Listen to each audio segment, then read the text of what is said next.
Should already be recording. I can pause the recording. As I've said before, if you have any outstanding warrants or you're supposed to be someplace else doing something else, you may want to lay low on the call. Okay, so let's get going here.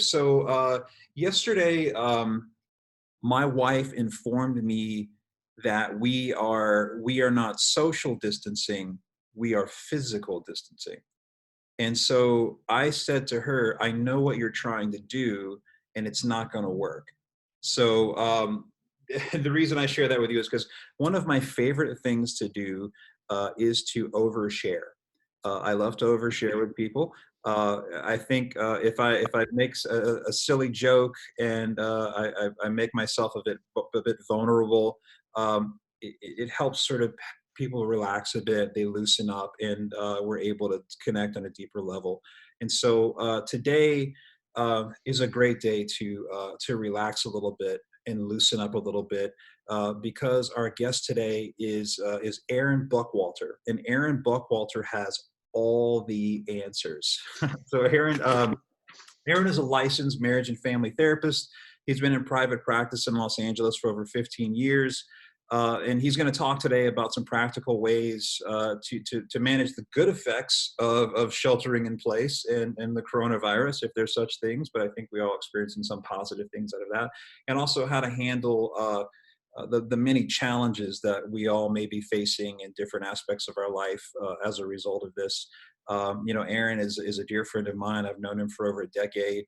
He is my de facto pro bono therapist. And Aaron, thank you so much for being on the call. Everybody, welcome Aaron Buckwalter.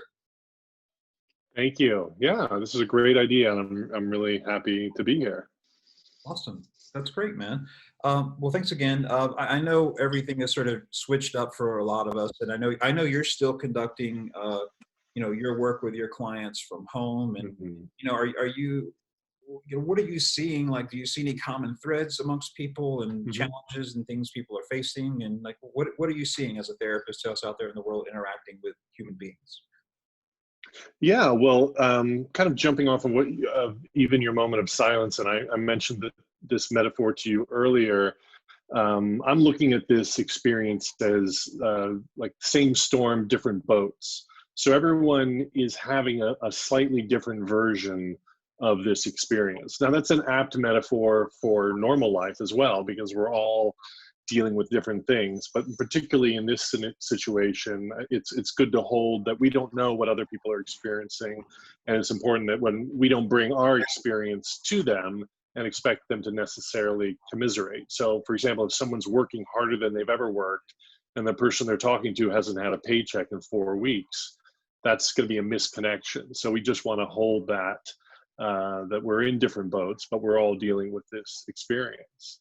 And that said, what I am noticing now particularly is, to me, which feels like this phenomenon that initially when shelter at safer at home, whatever, every region has a different version of this, but when this first started, there was a sense of, okay, let's do this.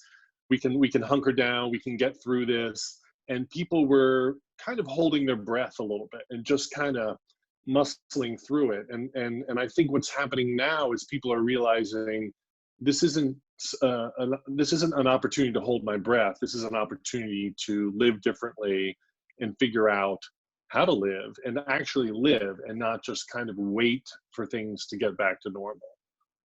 Yeah, I was talking to a gentleman like probably a month ago, and he was saying, having a conversation, he goes, I think everybody is going to be fine at the outset, but I think at the 30-day mark is where you're probably going to see people who are like, oh my God, this is a bit more than I bargained for, So, yeah, myself included. Like I have moments like, where I'm good, and then I'll have a flash of like, wait a second, I'm not sure how long I've been in the house, and I haven't left the house in like 2 weeks, and that I feel like, oh my God, like we're looking at a Twilight Zone episode. Yeah, and I think, well, that also brings up our relationship to the unknown, right? That we don't know. So when we first were told, hey, you're going to shelter in place, it felt like, okay, we can do this. I know now what the rules are. And, but as things start to open back up, we're going to move into the space of what is known, what is unknown. And that's when fear and anxiety gets spiked, is when we move into this interaction in ways that we don't know what the effects are. Yeah, yeah, and I feel like there's also this this sense of like, you want it like I don't consume a lot of like news, like as just Hmm. like I find it to be really it's very difficult to find setting, and I tend to get all the news I need just being in the world. Hmm. But Right. now I've been like, oh, let's watch the news. You know, Hmm. so like my wife Jennifer and I will, get the kids kind of situated, hop on the couch, and then like, Hmm. go back and forth between like CNN and Fox News, and it's like, whoa, wait a second, what's going Hmm. on? It's all this, and you leave it like I want to be informed, but Hmm. this sort of like, like there's also like this media panic, Hmm. and it's like Yeah. anxiety's like through the roof, like Yeah. how does one stay informed, and Hmm. understand what's going on and not like Hmm. not have it, ruin you, you know? Yeah, yeah.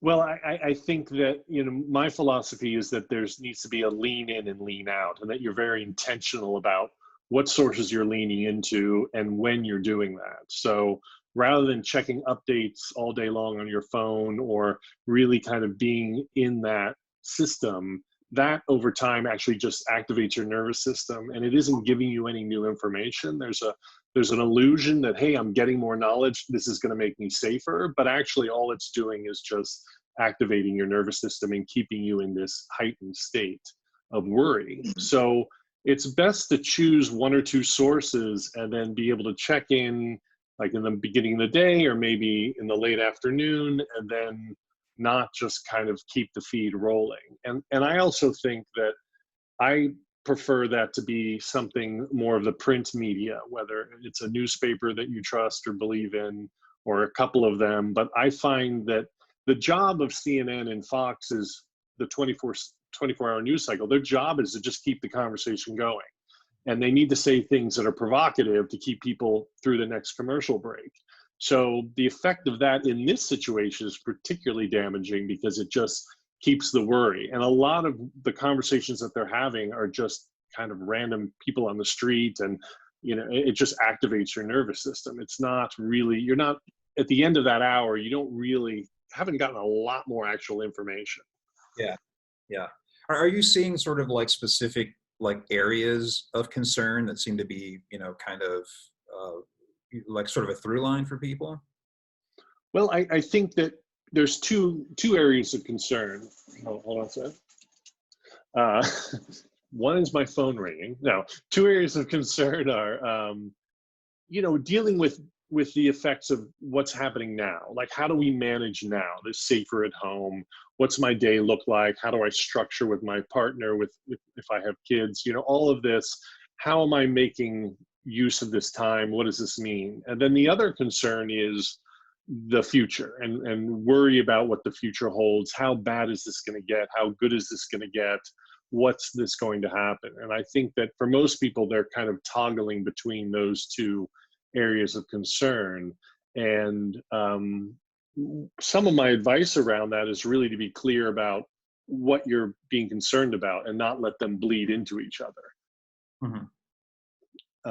Because it's a natural propensity for humans to wonder what's around the corner, right? Like we're always wondering what's around the corner, and it's a drive. It's part of our existential existence to kind of be engaged in that, and so what happens is if we stay in the future emotionally and then come back to the present, but we still have that worry because we can't know the future, but we've come back with that, then we're living in the moment with that worry. And so I like to think of it as a time machine. So you're going to go into the future, and it's actually important to go into the future for a bit of time, not all the time. But when you're in the future, you want to be very clear, like, okay, what's July look like? What's August? How's this going to go? What's the stock market? And you kind of go through all of that, whether it's useful or not, we don't know, but you're going to have that experience. But then when you come back, to the present, you're back in your house, you want to know that you're no longer in the future, because otherwise your nervous system is going to still be operating in that fear unknown place, and you'll be acting that out in the moment, and that's a mismatch. Yeah.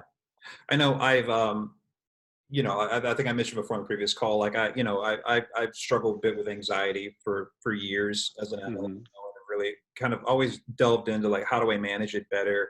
Hmm. And I remember you and I talking one time, and it was really really helpful about this sort of ping pong effects that happens, right? So Hmm. when you sort of like Hmm. move into the future and you start sort of Hmm. either catastrophizing it or planning it or Hmm. going through that whole thing, and then you come back into now, like Hmm. you've had this experience, like your mind is like Hmm. gone there, and you come back, Yeah. you have your body's now reacting to it, right? So your body has Hmm.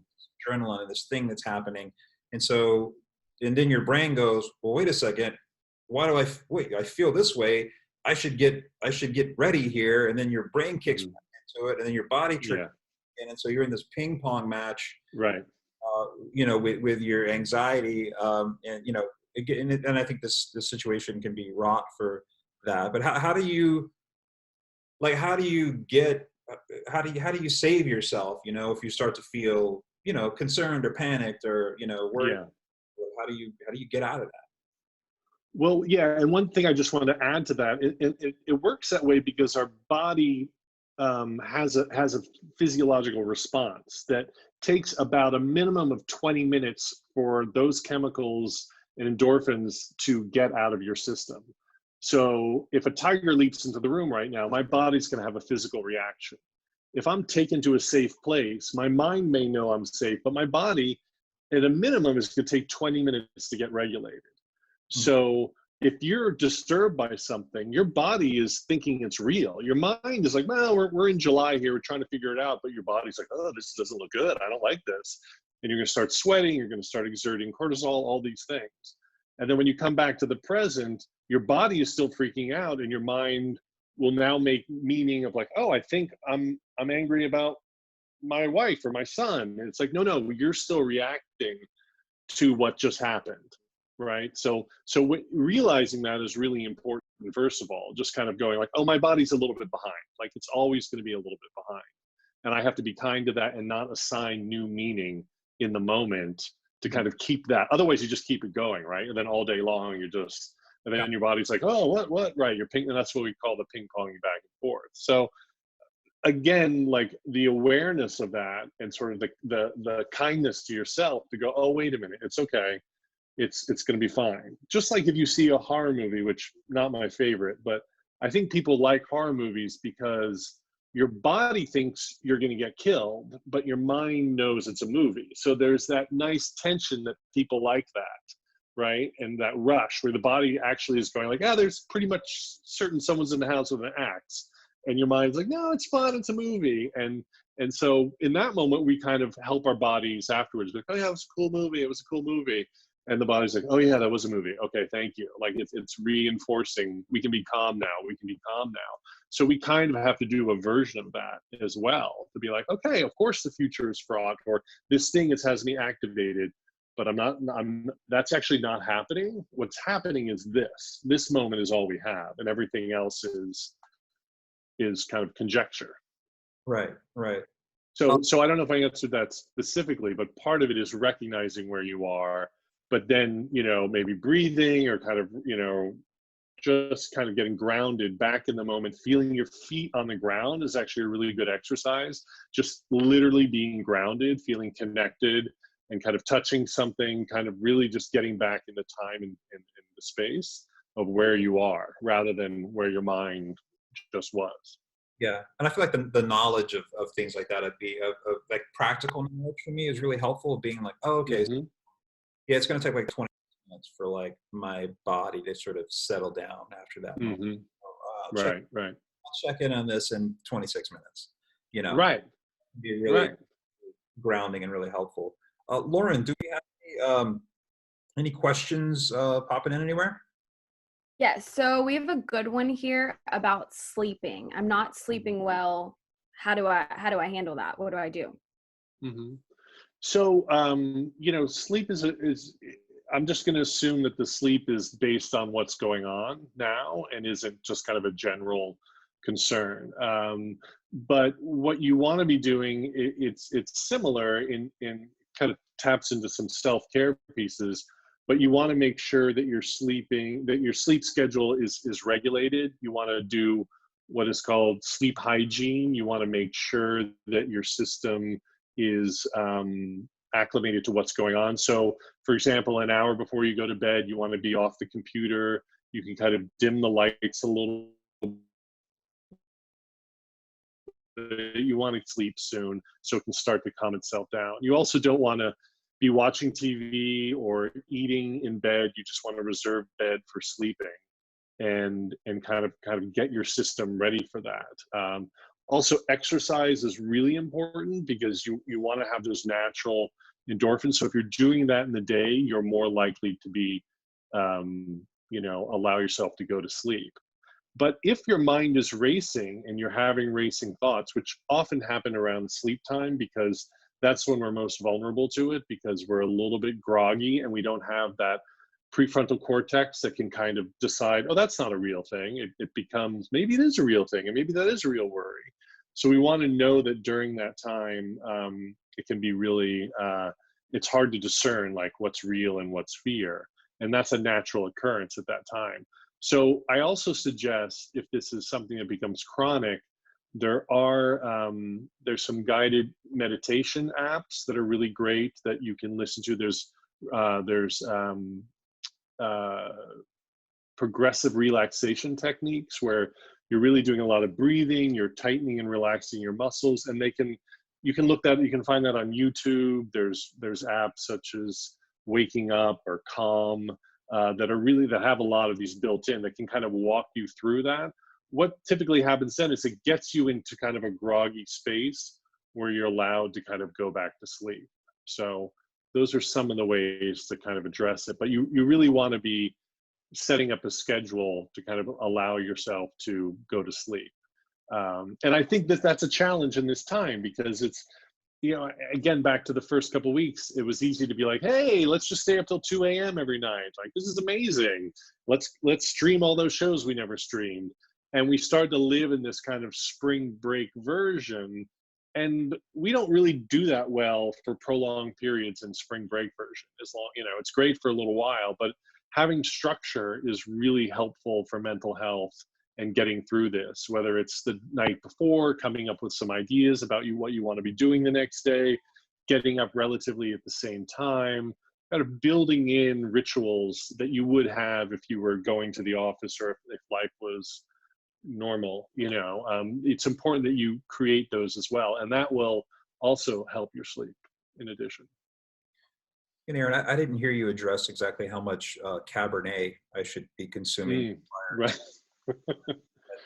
Is there a certain level of that I should be? It's a clinically approved level. Yeah. And so the another thing that there is a lot of, like, I think, for instance, like in my life, like my wife and I we're having very different reactions to this situation. And same different boats in the storm, right? Like my boat filled with like cereal and bagels, right? Her boat is filled with like extreme like loss of control, and about the future, and so it's, I guess, a question I have is like, when you have if you're, I imagine many people on this call are in a relationship of some sort, like when you're that close to someone and you're having such disparate reactions to this, like, are there any sort of ways to help your partner kind of manage like reaction to it? Yeah, well, I have a couple of ideas. One is, and this is a little bit tied into what I said earlier, but it's important that we differentiate between fear versus fact, right? What is a fear versus what is a fact? Now, fear likes to pretend that it's a fact. That's its job, is to really kind of build itself up as a real fact so that you'll take it seriously. And so we want to be able to kind of go like, oh, that's actually a fear, and label it. Like, so we want to check the facts. So it's important just individually that we're checking the facts. And we can go like, okay, this is a fear and I'm in the fear, but at least we know it's a fear. We're not sort of giving it this larger value or credence as an actual fact. So that's just an important thing for people to be working on individually. Now with your partner, it's, you don't want to tell her to just chill out. Like, that's not going to work, Well, just chill out. We're all just chill out. good. Everybody's good. Life is good. What's the problem? Right. That's not gonna help her in that moment,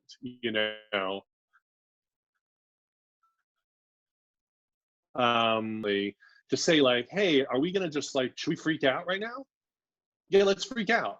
Not in a condescending way, but just like, let's freak out. Like, let's worry about this, let's worry about this. And we can set an egg timer, we can do it for 10 minutes. But at a certain point, be like, okay, I think we freaked out enough.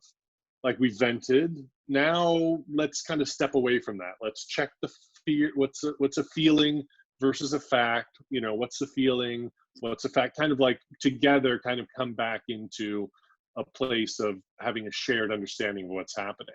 Mm-hmm. Right? Because we don't want to say your feeling isn't real, but we do want to say it's a feeling, and that needs to be explored and understood as a feeling, but it's not an actual fact, right? Yeah, that makes sense.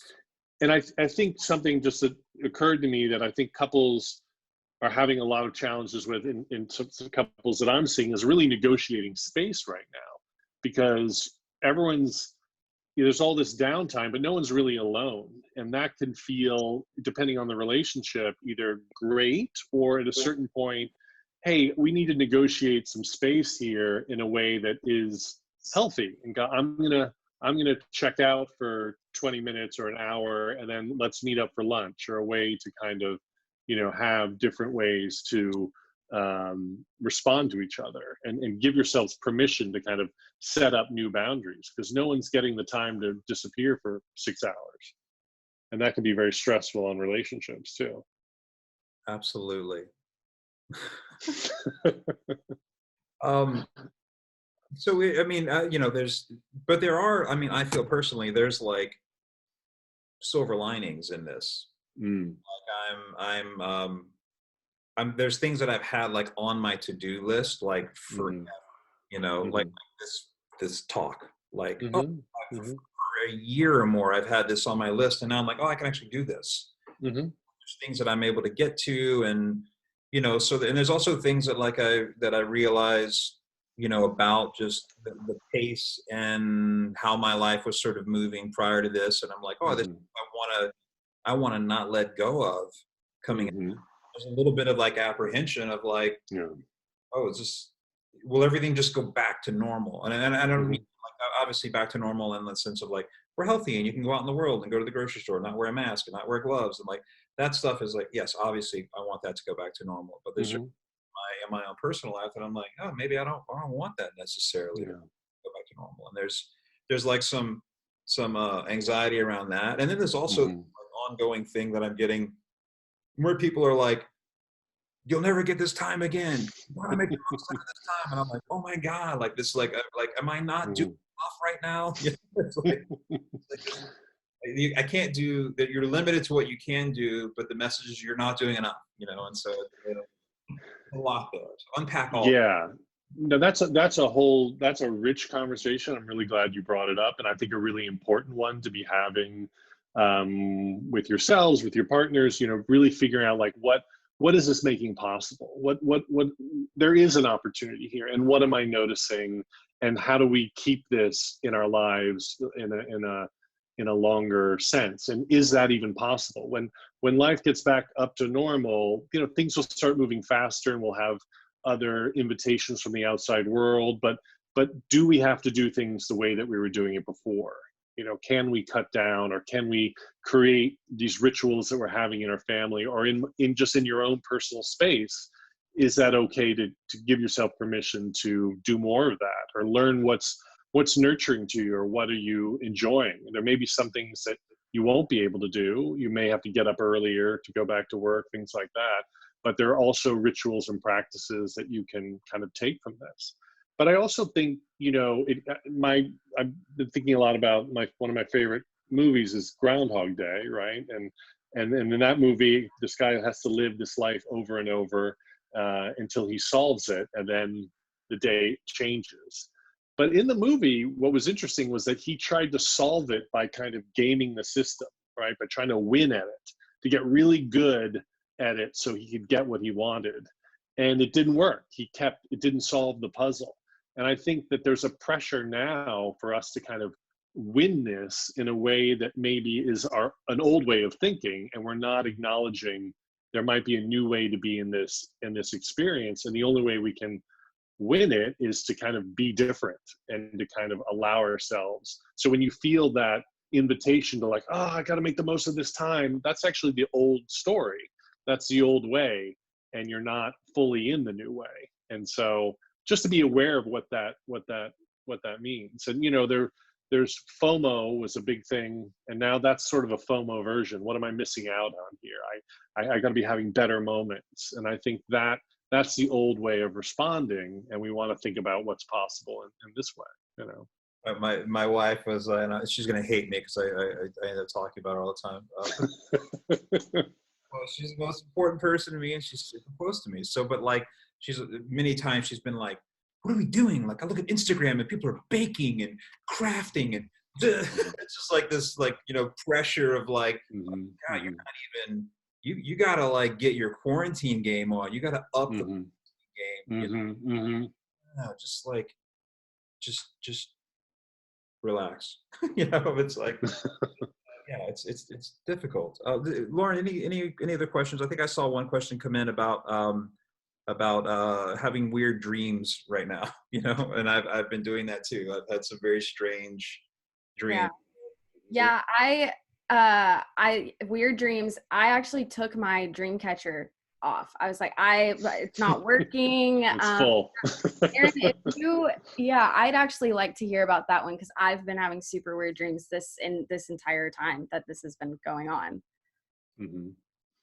Yeah, well, a lot of people are having people that don't remember their dreams or remember their dreams. This is just one of those times, and partially it's because during dreams we're processing, we're kind of dealing with day residue, or it's our brain is doing some cleanup, and so we're working through this stuff that's happening on a different level. You know, we're dealing with the day to day, but we have a lot of concerns, a lot of worries, and we don't know how to address those fully day to day because of the unknown. So it's cropping up in our unconscious. And so I would embrace the dreaming, in the sense that, like, if you allow yourself to know that this is a really natural and healthy thing to be doing, is to be having an active dream life, that it's really doing good work for you. I mean, of course, if they're nightmares and they're throwing you out of bed, like, that's not ideal, but you have to, if you have that awareness that it's an important brain function. And when we face new stimuli, we often remember our dreams. If we go on a vacation, we tend to dream more lucidly, more intensely. And this is kind of a new version of that as well. We have new stimuli, and our systems are trying to figure that out. That's great. There's any other questions, Lauren, that popped up? Yeah, just one more. Can you hear me? Yep. Okay, good. One more question about how to deal with the anxiety of going to a public place. Like, we obviously need to eat. We obviously need to go to a grocery store to get food. So, Aaron, how to deal with the anxiety of going to a public place right now? Well, the most important thing is that you know it's to stay in touch with what feels good for you. And this particularly speaks to when the world starts to open up, that you're going to have invitations to go do this, and it seems like other people are doing this. Should I do this? You really want to stay close to your own experience and stay with what works for you. There's no danger of being a shut-in at this stage, right? You want to kind of like know, some people have not gone to the market at all.